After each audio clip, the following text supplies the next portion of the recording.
Hi, my sparkling friend. I'm Beth, the founder of the Joyful Assistant and Master Life Coach. And I want to start today with a question.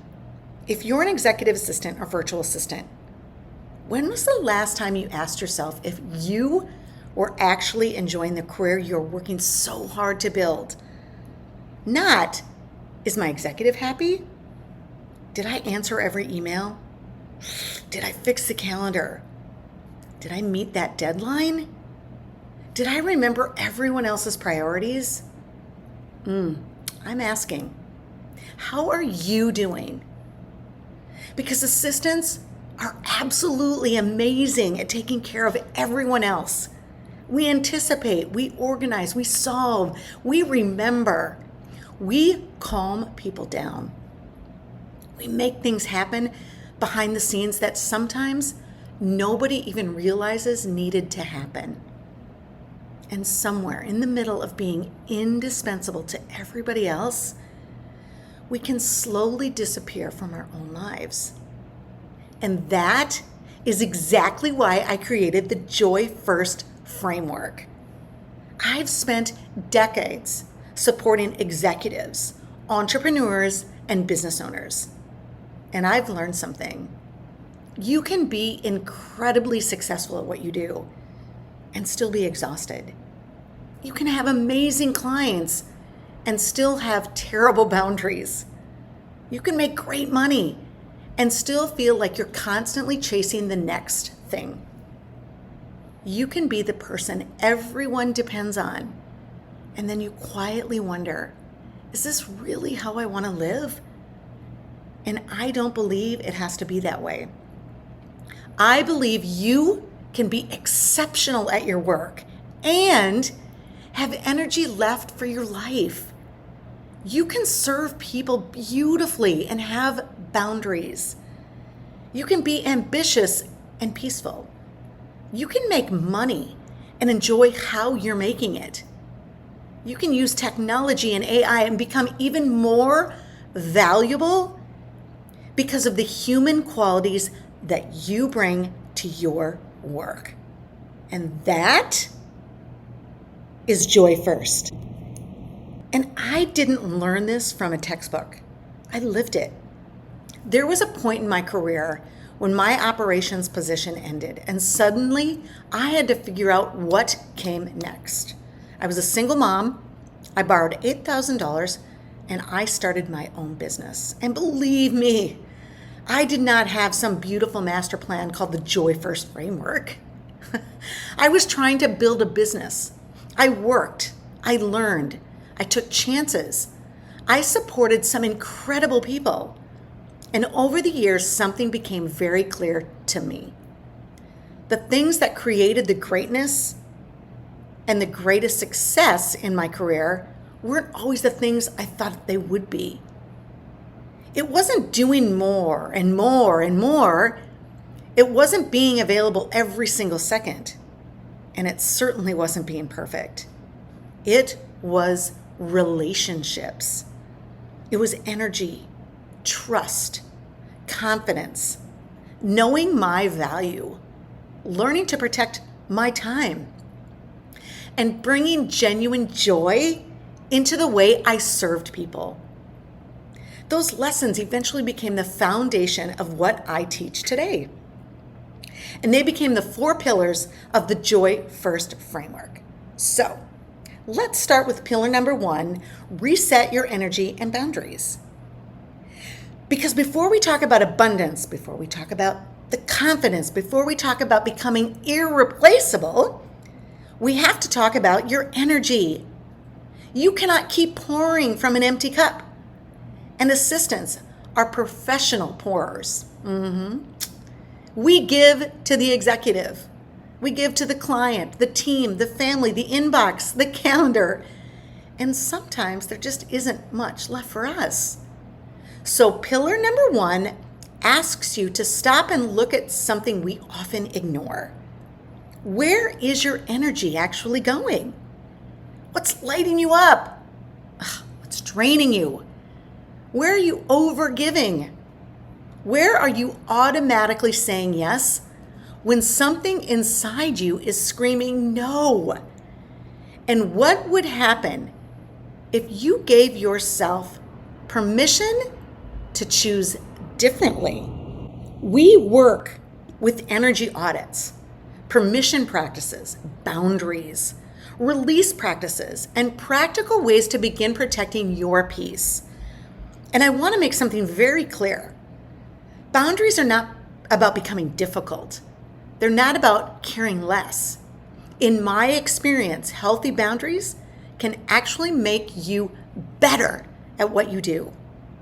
Because your clients aren't getting what's left of you. They're getting your best energy. That's pillar 1. We stop the leaking. Then we move into one of my favorite parts of the entire journey. Pillar number 2, your human connector identity. This one is especially important right now. Because if you're an EA or VA, you've probably had the thought, what is AI going to mean for my career? And yes, AI is going to change our work. It's already changing it. But I don't want you spending your career trying to outrun technology. I want you to discover the part of you technology can never replicate. I call that the human connector identity. Think about your favorite client relationship. Was it special because you scheduled meetings really well? Maybe, but I'll bet there was more to it. They trusted you. You understood them. You could hear something in their voice and you know something wasn't right. You knew when to solve the problem and when to simply just listen. You could bring calm into a chaotic day. You remembered something important to them. You celebrated their victories. You made them feel supported. That is the human connector work. I've had clients throughout my career who trusted me with incredibly important parts of their business and their lives. And I've learned that people might initially hire you because of your skills, right? But relationships, they deepen because of who you are.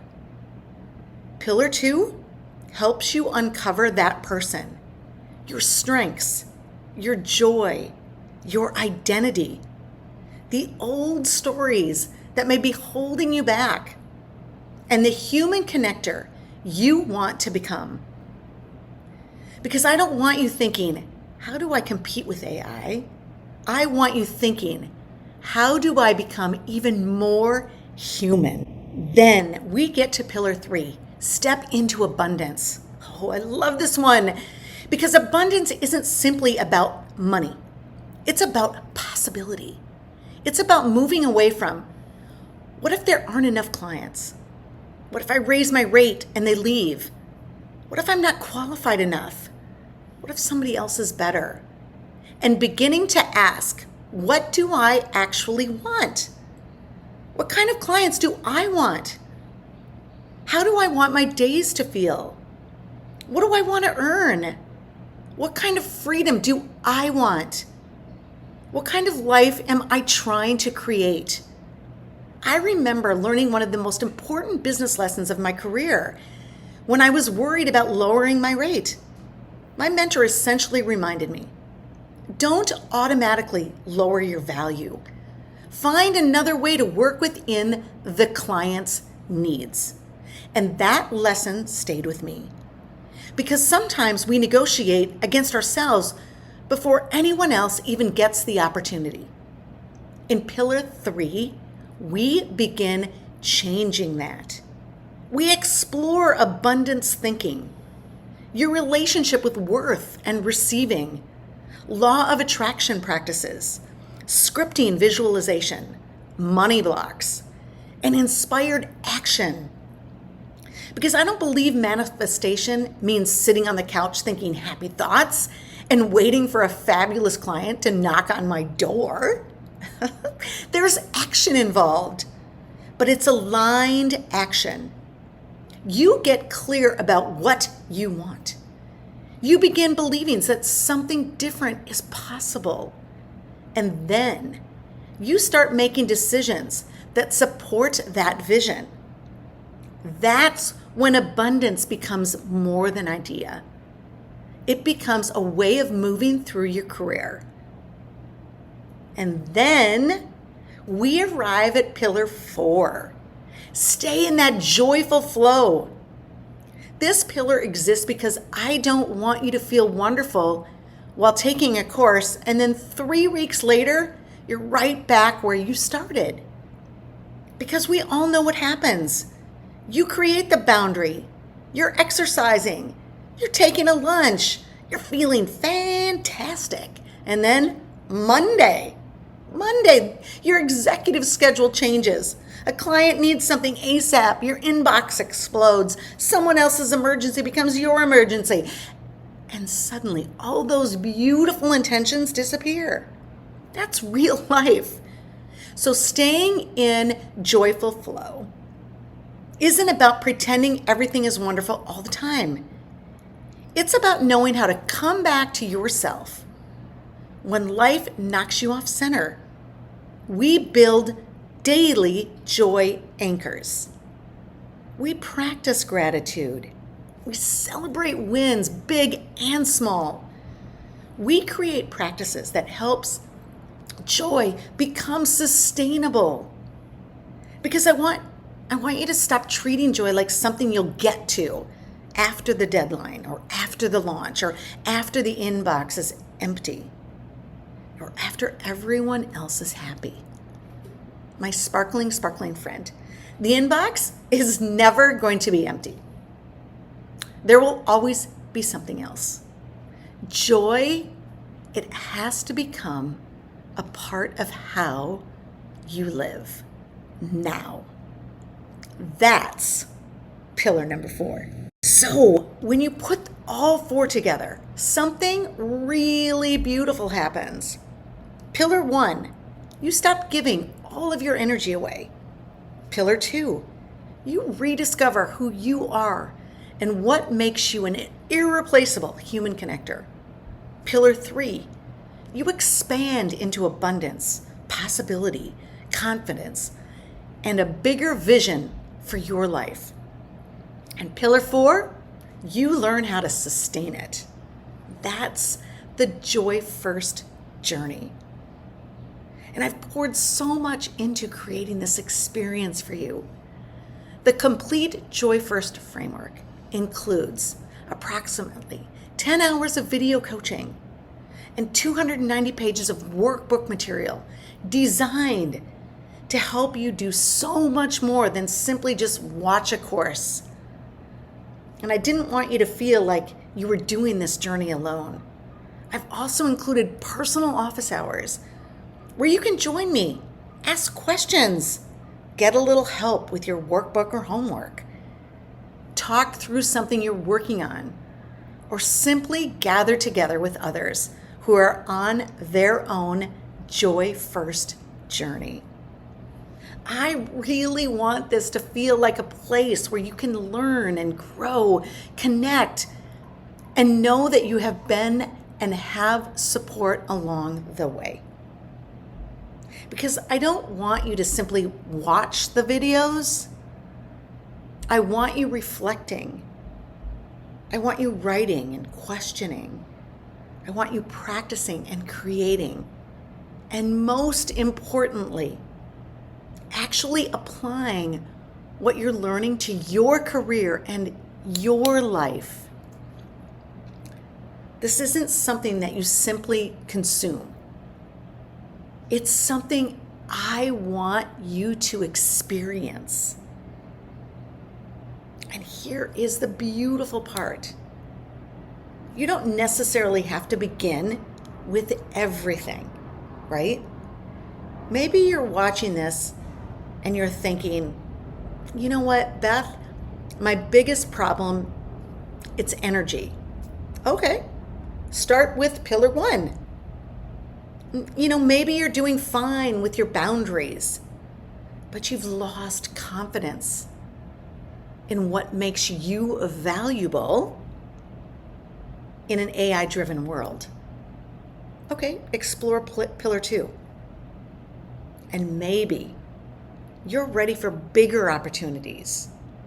You want better clients or a completely different relationship with money and abundance.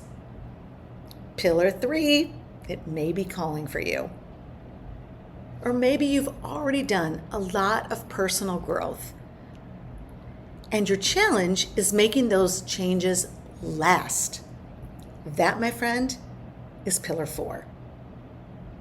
Each pillar, it is available individually.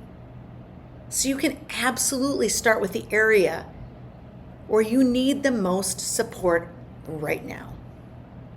But if you're ready for the complete transformation, the complete Joy First framework, which gives you the entire journey and its best overall value.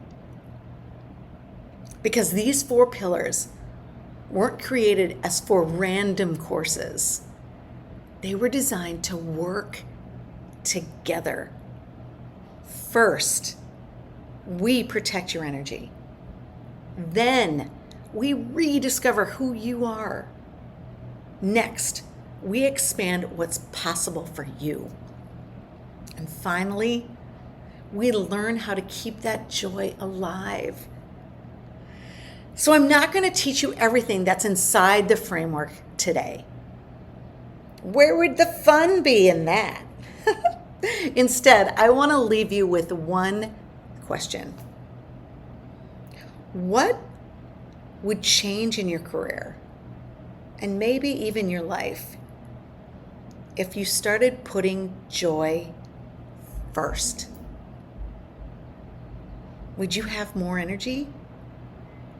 Would you finally set that boundary? Would you stop questioning your value? Would you choose different clients? Would you trust yourself more? Would you actually enjoy Monday again? You don't have to answer all that today. And you certainly don't have to change everything today. You just need to decide whether you're ready to take your next right step. So come visit me at thejoyfulassistant.com. Take a look at the 4 pillars. Read about what's inside. See which one speaks to where you are right now. And if you're ready to experience the whole journey, choose the complete Joy First framework, and let's do this together. Because after decades of helping other people build successful businesses and careers, there is one thing that I know for sure. You do not have to sacrifice yourself to be exceptional at what you do. You can be successful. You can be trusted. You can be abundant. You can be irreplaceable, that human connector. And you can be joyful while doing it. And that's what Joy First means. Okay, I will see you inside. And I will see you hopefully at one of my office hours. And as always, my sparkling friend, keep sparkling.